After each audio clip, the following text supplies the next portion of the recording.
অনেকেই ভাবে ভালো ব্যবহার করলেই মানুষ আপনাকে সম্মান করবে, কিন্তু বাস্তবতা অনেকটা আলাদা।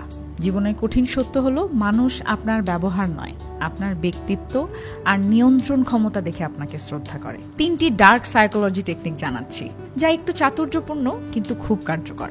নাম্বার 1, সবসময় সহজলভ্য হবেন না। মানুষ তখনই কাউকে বেশি মূল্য দেয় যখন সে সব সময় হাতের কাছে থাকে না। নিজেকে মাঝে মাঝে এক্সেস থেকে দূরে রাখুন। আপনাকে না পেলে মানুষ তখনই উপলব্ধি করবে আপনি কতটা গুরুত্বপূর্ণ। নাম্বার 2, না বলতে শিখুন। সব অনুরোধ মানা আপনাকে ভালো মানুষ নয়, দুর্বল মানুষ হিসেবে তুলে ধরে। যেখানে প্রয়োজন সেখানে সরাসরি না বলুন, তাতে আপনার চরিত্র হবে দৃঢ় এবং স্পষ্ট। নাম্বার 3, নিজের গুরুত্ব নিজেকেই দেখাতে হয়। আপনি যদি নিজেকে ছোট ভাবেন, সবাই তেমনি ভাববে।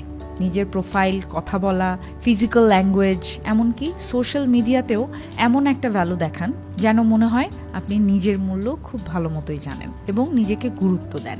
মনে রাখুন, ভদ্রতা দেখানো ভালো, কিন্তু ভীরু হওয়া ভালো নয়। নিজের প্রভাব তৈরি করুন, তাহলেই মানুষ আপনাকে গুরুত্ব দেবে।